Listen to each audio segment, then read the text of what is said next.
s'appellent Gustave, Sigrid, Edward ou Brian. Ils sont de France, d'Allemagne, des États-Unis, d'Angleterre et d'autres pays. Ils sont occidentaux, non musulmans et pourtant ils défendent l'islam. On est donc loin de BFM TV. Ce sont des historiens et des intellectuels occidentaux, hommes et femmes, intègres et honnêtes. Et l'on va découvrir que l'islam et l'Occident ne sont pas incompatibles et qu'il peut y avoir des ponts de liaison et de communication. Le premier préjugé est que l'islam s'est répandu par la violence et l'épée, car bien sûr les musulmans sont des sauvages. Le premier intellectuel à défendre l'islam sur ce point est Gustave Le Bon. Voyons déjà qui il est, ce qu'il dit. Gustave Le Bon, c'est un médecin et sociologue né à Nogent-le-Rotrou en 1841, donc du 19e siècle. Il est le pionnier et le père de la sociologie. À noter que Gustave Le Bon est athée et ne croit pas au prophète Mohammed sallallahu alayhi wa sallam. Donc c'est juste un historien honnête et intègre. C'est pour cela que nous avons choisi des historiens occidentaux et la plupart du temps non musulmans pour avoir des témoignages objectifs.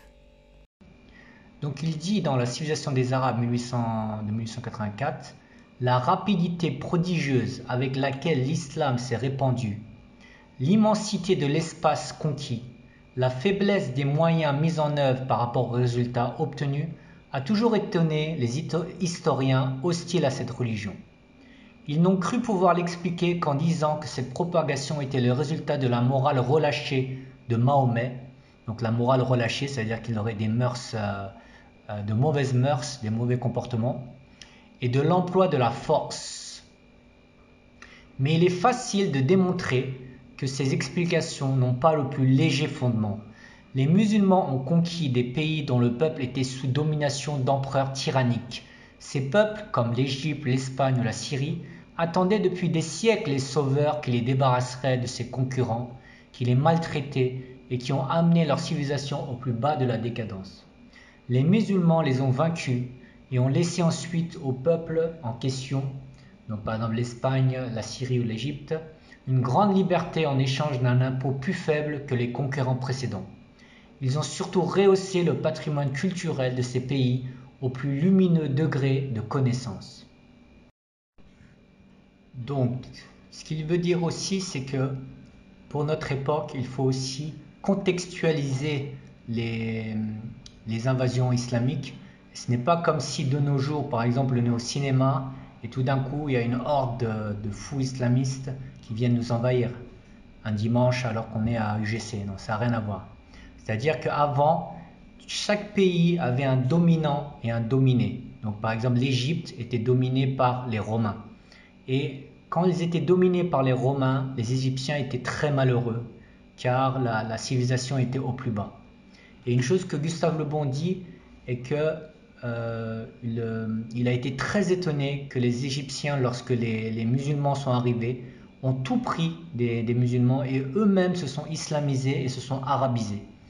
Alors que normalement, quand par exemple une invasion arrive et que par exemple l'Égypte est dominée par les Romains peuvent dominer au niveau de la loi ou de la force, mais ils ne peuvent pas dominer au niveau de la civilisation et de la culture. Le pays le plus haut en culture va toujours l'emporter. Donc les Romains dominaient les Égyptiens, mais la culture était égyptienne, car elle était plus raffinée et plus subtile. Donc Gustave Le Bon a été très étonné que quand les musulmans sont arrivés, les Égyptiens étaient extrêmement contents. En plus, une grande liberté de religion, etc. Et en même temps, ils sont tombés amoureux de la civilisation islamique. Donc on est loin de l'image de l'islamiste barbare, de l'arabe barbare criant Allahu Akbar, puisque la civilisation islamique était aussi extrêmement raffinée et fine, subtile et d'un très haut niveau. La deuxième personnalité est une femme d'origine allemande, Sigrid Hünk, qui est née en 1913 à Kiel, dans une famille d'éditeurs.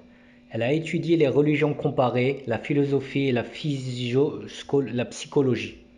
la philologie germanique et l'histoire. Elle a écrit un livre, Le soleil d'Allah brille sur l'Occident, qui est un des plus brillants livres sur le sujet de l'influence de la civilisation islamique sur l'Europe et sur le monde occidental.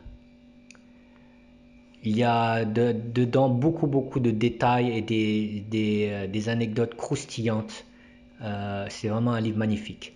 Donc elle dit dans son livre Le soleil d'Allah brille sur l'Occident, page 243, un petit peu dans le même ton que Gustave Le Bon. Le fanatisme qu'on leur impute aux Arabes et aux musulmans ne sont que des légendes, pure propagande ennemie, démentie par les innombrables preuves de leur tolérance et de leur générosité à l'égard des vaincus. Il n'existe guère de peuple qui se soit comporté avec autant de clémence et d'humanité. C'est bien en grande partie à cette attitude que les Arabes doivent d'avoir pu influencer et pénétrer si profondément et durablement les peuples soumis. Les conquêtes de l'islam eurent d'admirables conséquences, transformant la situation politique mondiale, brisant l'unité du bassin méditerranéen et la mainmise du clergé. Voilà, c'est fini pour aujourd'hui. Vous pouvez, si vous le voulez, liker et vous abonner et partager, ça nous donnera un coup de pouce pour nous lancer dans la chaîne YouTube. Mais surtout, partager de manière ciblée si vous avez des personnes non musulmanes ouvertes pour donner la vraie image lumineuse de l'islam, et surtout à la jeunesse musulmane aussi, nos enfants, nos adolescents qui connaissent de moins en moins leur histoire.